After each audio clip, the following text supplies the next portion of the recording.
Hey everyone, it's T-Lore with STOBETTER. The last month has absolutely flown by. I can't even begin to explain how crazy everything has been in Augusta, the city I live near. I'd like to take a few minutes to share my story, especially highlight those who have helped us along the way. I also have a little bit of a build teaser at the end, so if you're just here for the stow, there's a timestamp to skip all the storm stuff.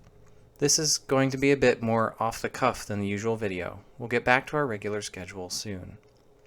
The biggest thing we hear over and over from our friends and neighbors in the area is that they had no idea it was going to be this bad. We often get hurricane remnants, but we're 150 miles from the east coast and 300 miles from the southern coast. Usually by the time a hurricane gets to us, it's just rain. Helene was so massive it started raining a full day before the storm really even hit us. From start to finish, we got 12 inches of rain from Helene. We even had a tornado warning the day before the storm came, but it was much further north of us. Friday morning, about 4 in the morning, the storm wind really started to pick up. It was unsettling enough. We crowded into the hallway like we had the day before for the tornado warning. We could hear the wind howling outside and occasional loud thuds as branches hit the house. Finally, about 5 a.m., it got absolutely crazy. The power started to flicker. You could hear the buzzing of flickering power, and I ran across the house to flip the main breaker. As I looked out the window, the sky was green like you often hear people say when there is a tornado. This was the most unsettling memory for me, seeing how crazy it was outside. We would have no idea what really happened for days.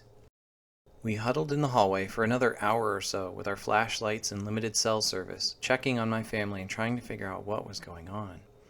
About 6 a.m., cell service was completely gone. No calls, no texts, no internet. This was the hardest part for us, with 4 kids and no idea how bad things were, no way to communicate, no idea how long we would be without power. As the sun came up, I ventured outside in the rain to see how the house fared. This was our first blessing. Our house was perfectly fine. While a shutter was ripped off the house and some branches were on the roof, our house was essentially undamaged. However, we had 1 tree on our carport and at least 2 trees uprooted but caught in another tree. Our fence was damaged in several places, and at least 4 trees had major damage in them. Things didn't seem too bad. After a little while, we decided to venture out and see how things were in town. This is where it really started to sink in. Busy 2-lane roads were barely passable 1-lane roads, bobbing and weaving between trees and downed power lines. We made it to a nearby grocery store to get some food, but the lines were over an hour long, and we couldn't wait in line that long with 4 tired kids. We tried some other roads to get home to see if anything else was open, and it was unbelievable devastation. We didn't take many pictures simply because we had no idea how long until we got power back to charge our phones. We also quickly realized that once we ran out of propane, we couldn't cook any more food either. We also heard that there was damage to the water system, and there was a potential that tap water wouldn't be an option soon either. One of the craziest things is how active the animals and bugs were. Everyone I have talked to has some sort of injury from cleaning up due to accidents or getting some sort of bite. We had a hyperactive fire ants in our yard, and I even got bit, which normally sends me to the hospital. Thankfully this time it was just severe swelling. I had friends get bit by brown recluse spiders, snakes, or even break their wrist. That first night was tough. It was very warm and very still in the wake of the hurricane, and the kids struggled to sleep, especially the baby. Their routines had been flipped upside down. Food, water, electricity, gasoline, propane, cell service, sleep, all were in short supply, and we had no idea when or if we would get more. We would send text messages with timestamps. It could take hours to get updates. The next couple of days were a blur, and honestly I don't remember too much. We managed to coordinate enough to find some friends about 6 hours away with power and space for our clan to stay for a few days. The path of the hurricane was so vast that everyone we could think of, even a couple states away, were without power. We made a rushed decision based on how much gas we had, how desperate the situation was becoming, and how exhausted we all were to try and leave town. We couldn't even tell my parents because texts and calls weren't getting through. We packed what clothes we could and aimed for out of town. We had enough gas to make it to the next city and back, but if we couldn't find more gas between here and there, we would have to turn back, stranded. What was normally an hour drive took around 3, as people waited for hours and backed up onto the highway at nearby gas stations. We pressed on, knowing the further we got, the more likely to find gas. We finally found a gas station with a short line, maybe around 20 cars. We pulled off and got in line, maybe around 30 minutes of waiting before we got to the pump. As I filled up the tank, we were thankful to have found gas. With so many pulling gas, it was taking a while to fill up. Then we noticed it was exceptionally slow, and we started to hear multiple gas pumps clicking off at once. The gas station was empty, and we had gotten the last 10 gallons in the place. This was another blessing for us. We had gotten enough gas to press on to our destination. So many around us were disheartened that they were unable to get gas, and it wouldn't be long before a pile of cars headed further down the road to find gas. We quickly made for the highway and headed further east. After another 30 minutes of driving, we were finally out of the path of devastation. We finally had gas and cell service, and we started to see images and reports of what had finally hit the area. The destruction we left behind was unfathomable. Many of our friends lost their houses or cars. But what stood out was all the stories of those who were out of town, those who were safe in their devastated homes, those who had trees fall all around them but their house was untouched. In the path of devastation, so many were able to find their blessings in the wake of the storm. We know those in Asheville, North Carolina were in a far worse situation, and our thoughts still go out to that area that was just about washed off the map. Our story is nowhere near as severe as those who got somewhere around 30 inches of rain and were washed out. We thankfully made it out, found a place of safety where I could work and our kids could play with friends, while essential workers worked tirelessly to restore utilities to the area without us taxing their strained resources. We heard many others who also left the area, especially with kids. After a week away and a lot of resupplying, we headed back home. We again had no idea what we were heading into, but we were refreshed and resupplied.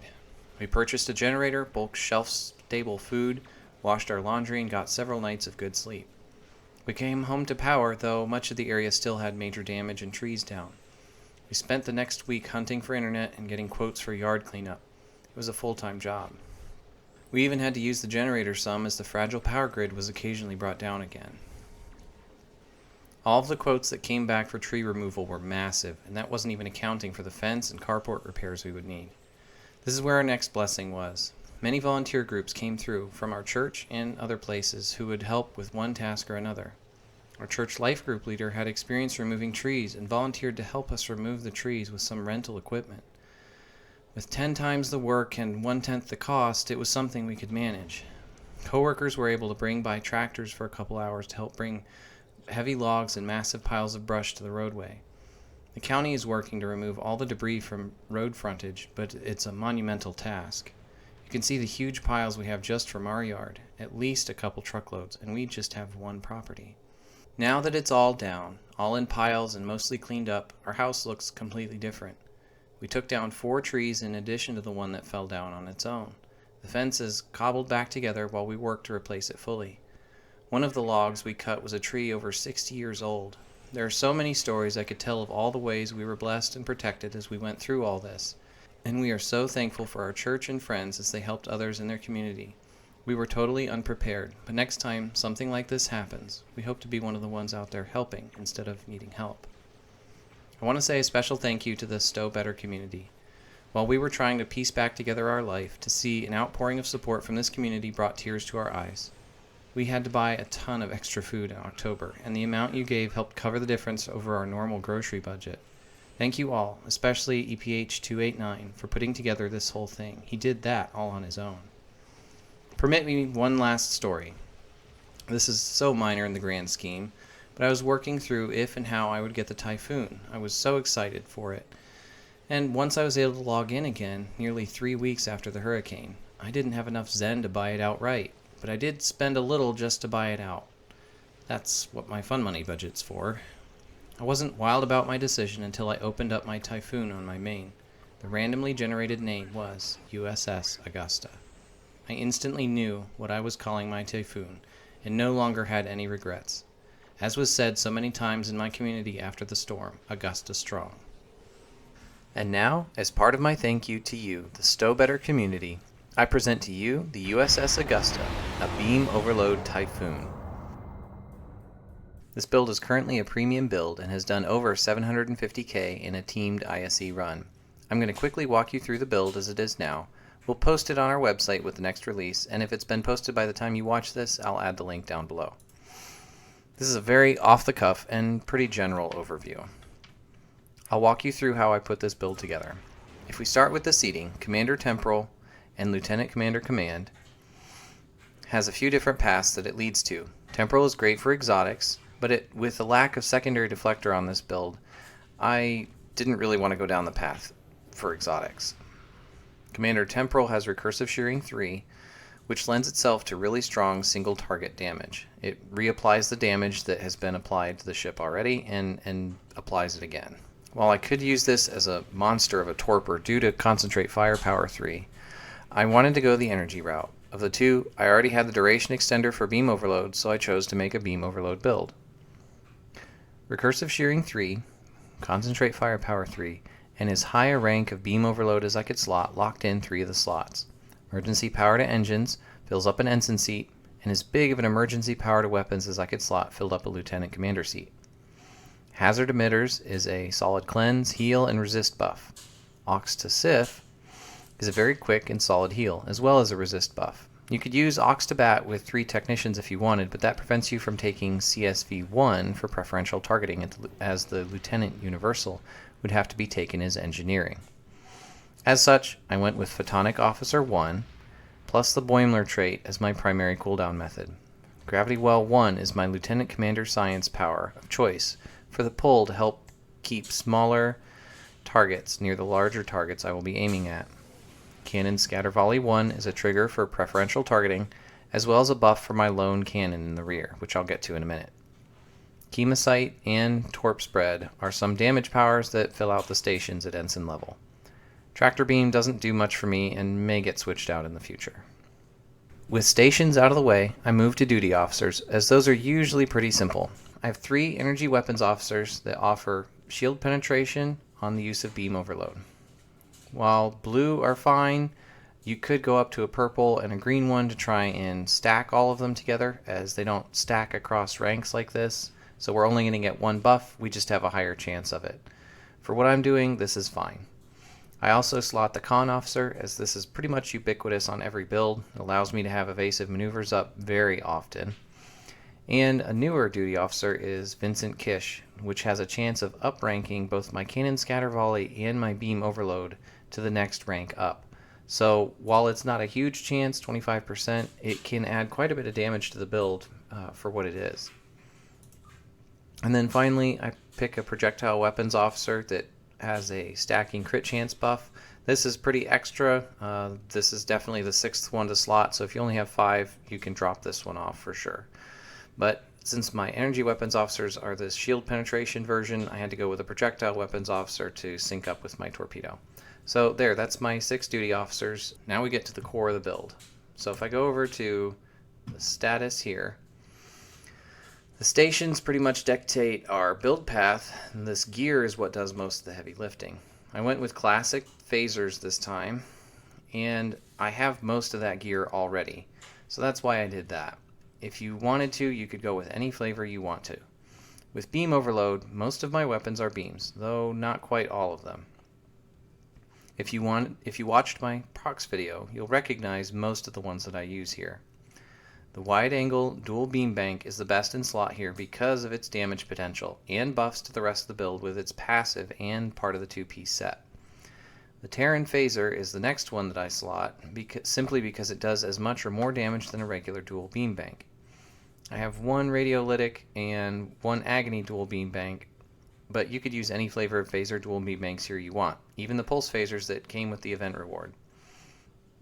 I make sure I pick up a torpedo with the Concentrate Firepower 3. The Enhanced Biomolecular is a no-brainer. It does a lot of damage under high yield. I pick up the Phaser Cannon from that set as well for some bonus phaser damage. Now, in the rear, we could try and slot all beams. However, we only get 2 Omni beams. So as a result, you have a weapon that's always out of arc since we have dual beam banks in the front. So slotting a turret here, while it won't be enhanced by our beam overload, still is a better path than if we were to try and put just a regular beam in the back that never fires. Alright, and then we move on to just a regular old phaser Omni beam. You can use some special flavor here if you want to, but these are pretty inexpensive. And then I picked up the Advanced Inhibiting Phaser Omni from the Gamma Reputation. We really like this one because of the damage resistance rating debuff that it applies every time you shoot something that's slower than you. So with this, we also take advantage of the two-piece here in a moment.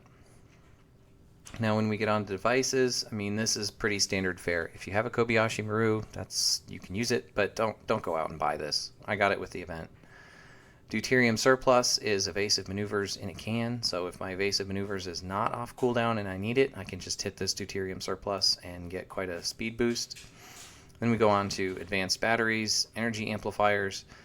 These are pretty standard. Now I would have additional slots if this were a T6X or X2, but I don't have any X tokens right now, so for right now these are my 3 devices. If I had another slot, I would go with the Advanced Cannons one, since it gives you plus accuracy, which turns into some extra crits. Even though you might be at 100% accuracy, it can still boost your damage a little bit. When we go to consoles, I'm not going to rehash the isomags versus locators. If you are on a tight budget and you can't afford phaser isomags, just go with the locators or exploiters. You'll do just fine for damage. I happen to already have these from my Excelsior beam overload build, so I went ahead and put them on here, and these are going to give me the phaser damage as well as increasing my maximum weapons power. So if you look here real quick, I'm resting at 150 weapons power, and then I can hit emergency power to weapons and I go up to 154. So even with just 4 isomags, I've got quite a bit of extra power, which is a lot of extra damage output. As I were to T6X and X2 this, I would just slot additional isomags here to further increase that value. When it comes to consoles, I'll start with the simple ones. So if we look at the Ordnance Accelerator, this is basically just flat phaser damage. You could find some fancy clicky here if you wanted to, but I like to avoid clickies when I can. This one also forms a 2-piece set with the Omni in the back, which just gives us a little extra phaser damage, and if we look at it, a little extra turn rate.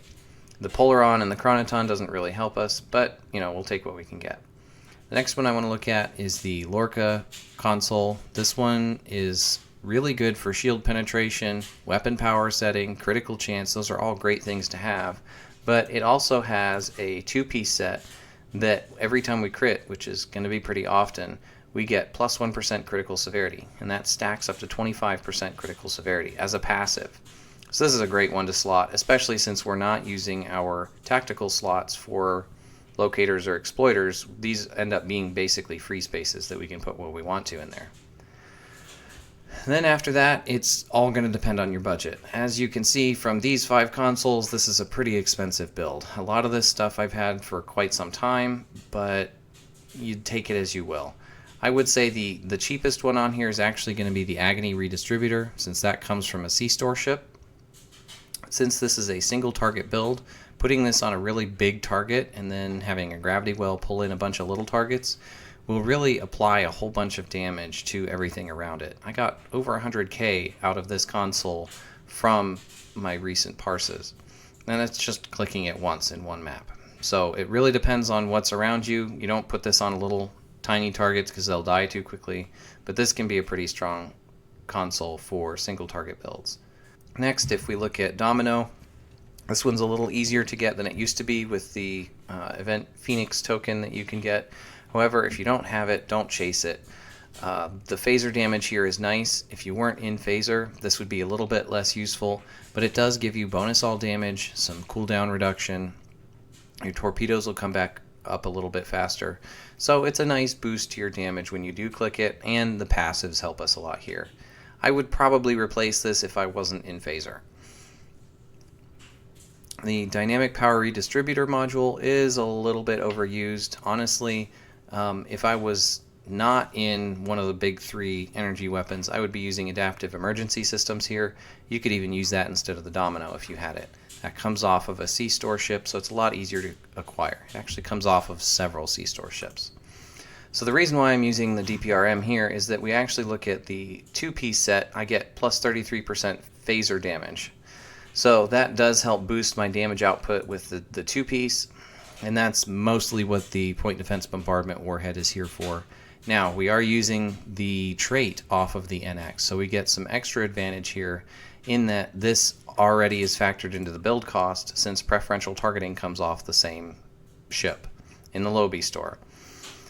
The bonuses aren't that great. The torpedo damage itself isn't that great. You could easily replace all 3 of these consoles with something else if you had it on hand. Bioelectric Wave might be a nice one if you have it. I do, but it didn't feel right on this build. You can also just slot some Protomatter consoles or some of the Discovery Reputation consoles. So some of these beam consoles are pretty nice. The problem is that these are only beams, so they won't boost that turret in the rear, but it's something to think about if you're looking for a lower budget on this build. And then finally, I have Experimental Power Redirection. I really wouldn't slot this one if you were not in phaser, because this one does actually do some damage, some phaser damage with this Auxiliary Phaser Beam Array, Overload at Will 3. It can be pretty nice. Just be aware that it's only okay with using Beam Overload. So if you're using Beam Overload, it will kind of switch back and forth between this Overload at Will 3. It can do some pretty significant damage with the clicky, not to mention it has an extra energy weapon damage that scales with your power when you click it. So it's a nice console, it's got some good passives, but again, this one's going to be pretty expensive. I would say, these 4 or 5 consoles here could very easily be replaced if you were looking for a lower budget ship. I just have these for other builds that I've been working on over the years, so I put them here. The next thing, honestly, once we got through consoles, we want to look at the drivetrain. I didn't really pick up any set pieces here. You absolutely could, but these are all pretty easy to acquire. So if we look at the Elite Fleet Intervention Protomatter Deflector, this comes out of the Fleet Colony. We use this on a lot of builds simply because it has a passive crit severity and crit chance. We also look at the Romulan Advanced Prototype Engines. These are pretty nice because they have the Starship Weapon Amplification passive, which turns into a little bit of extra crit severity. If you needed more survivability, you could certainly go with either the Tilly engines that go for this set to give you some extra hull regen, or you could go with the competitive engines that allow you to get more maneuverability. In my case, I feel like I have enough maneuverability that I just went for the straight damage buff here. And then if we look at the Warp Core, the nice thing about Beam Overload is that it takes a little bit more power to fire, but then we can really help offset that with some extra power transfer rate and minus weapon power cost. So that's why I picked up the Fleet version here. It also has the Amp mod, so we're going to get some bonus all damage as we have weapon subsystems and other subsystems that are above that 75 power threshold. And then finally, I went with the Tilly Review Pending Modified Shield. This just gives us some extra damage to shields with the passive there based on everything that we hit. You also do get a little bit of extra hull capacity from this. You could use the Revolutionary Shield that gives you some bonus energy damage, but since this one's a lot easier to get a hold of, I think this is a better option. Now, if you wanted to, you could replace these 3 pieces here all with the same set, and then you get the Mycelial Lightning for some extra damage output, but we're not hitting a whole lot of targets here, so it's not really a great option.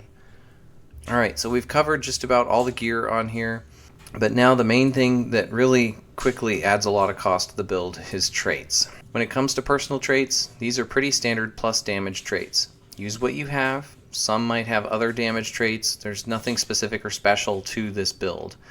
The only things that I would really point out are Symbiotic Ice, which works on beam builds only. So that's going to be a little bit more specialized to Fire at Will or Beam Overload. The rest of these are just pretty general damage traits. So Beam Training, you can replace it with Projectile Training or Cannon Training depending on your build. Context is for Kings, Duelist's Fervor, Intel Handler, Terran Targeting, Fleet Coordinator. These are all useful on any sort of damage dealing build. I have the Boimler effect up here as well. That's kind of a get out of jail free for thinking about cooldown reductions. It's able to just trigger off of using your bridge officer powers, and as long as you have some other method of cooling down your powers, this usually works pretty well. If you only use the Boimler effect, you're going to have some times where all of your powers are on cooldown, and then you have no powers for 15-20 seconds while you're waiting for these powers to come back up. That's why I like to make sure I have at least Photonic Officer to help boost those powers coming back even when Boimler fails you, because it will. I like to slot Give Your All, especially with Aux to Sif, as every time you use an engineering ability, you're going to get a massive 20% damage reduction incoming for 3 seconds. So 3 seconds out of 10 seconds just on Aux to Sif alone.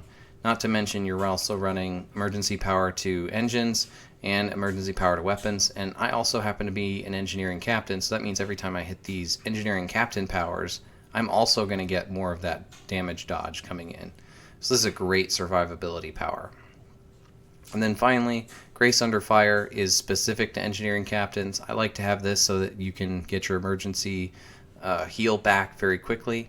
If you're on a tactical captain or a science captain, you would have to pick something different, such as A Good Day to Die, which is for tactical captains.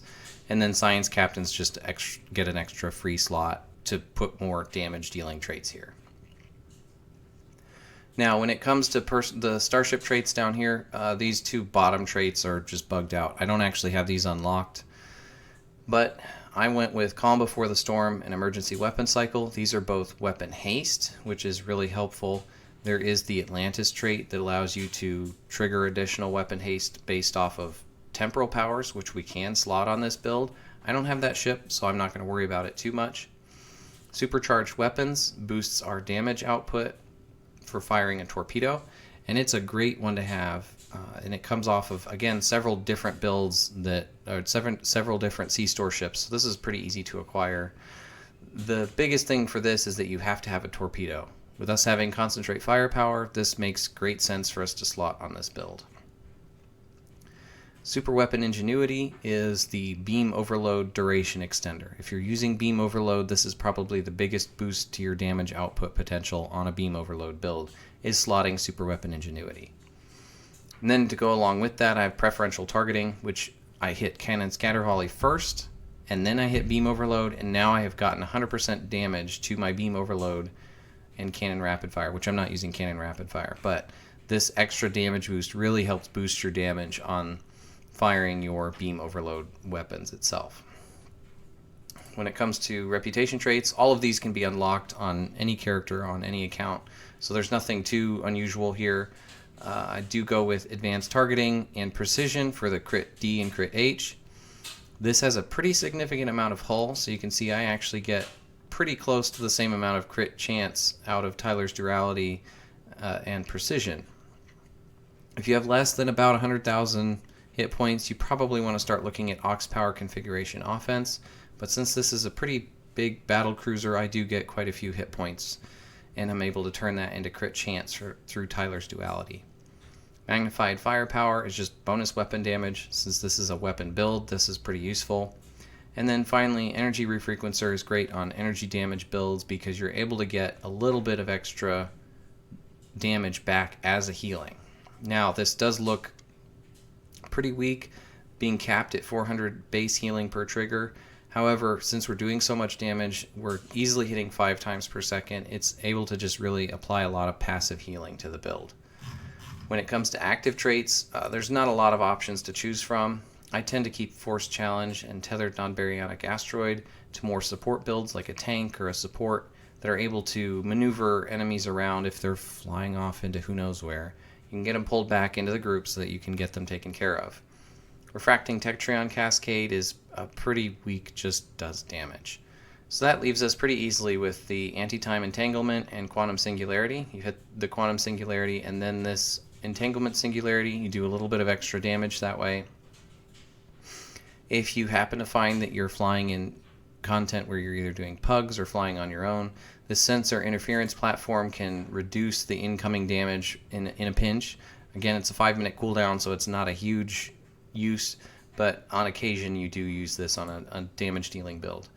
And then finally, the Biomolecular Shield is a really strong shield heal, so this is great to drop if you're taking a lot of damage or you have some teammates that are taking a lot of shield damage. You can just drop the bubble, fly into it, and you get a lot of extra healing that you can take advantage of. So that pretty much covers all the traits and gear and everything on this build. I'm not going to go too far into piloting, But it's a lot of fun to fly this thing around. I've gotten around 775K on this. I've flown it a few times in like a teamed run. It's pretty fun to fly. And honestly, I think it looks pretty good the way that I've got it laid out. So on this, for the Vanity Shield, I'm actually using the Aegis Shield. So the Aegis Vanity Shield is pretty easy to acquire. You get it from R&D. And then how I get the ship to look so dark is actually from the ship tailor itself. I go in and set it to the Vesta color pattern and add some darker gray colors. Then you put the Aegis Shield on top of it, and it gives it a nice cool blue glow to it. When it comes to damage output, I got a total of 775K on my runs so far. 100K of it was Agony Redistributor, 45K from the Biomolecular Torpedo, 35K from Recursive Shearing, and about 340K from Beam Overload. Symbiotic Ice was 20K. Past that, it was 15K or less per item. I will probably get higher scores as I fly this more, but we've been pretty busy trying to get the house and yard back to some semblance of normal. It'll probably be a few more months before we feel like things are back to normal. I'm hoping to get back to regular videos soon, so please bear with us as we get back going again. Not to mention there are holidays coming up, and I'm personally prepping for a big convention in January. Hopefully after the first of the year we can be back on a regular weekly release schedule. Until then, I'll aim to have a video out every other week, just as time allows. While this wasn't a normal STOBETTER video, I wanted to say thank you to this community for your support and patience. It's been hard to put all this together, but with the support of my local community, family, friends, and all of you, thank you. We are so grateful for your support. You and your support have meant so much to us over the last few weeks. Thank you so very, very much. Thank you. Thank you. Thank you.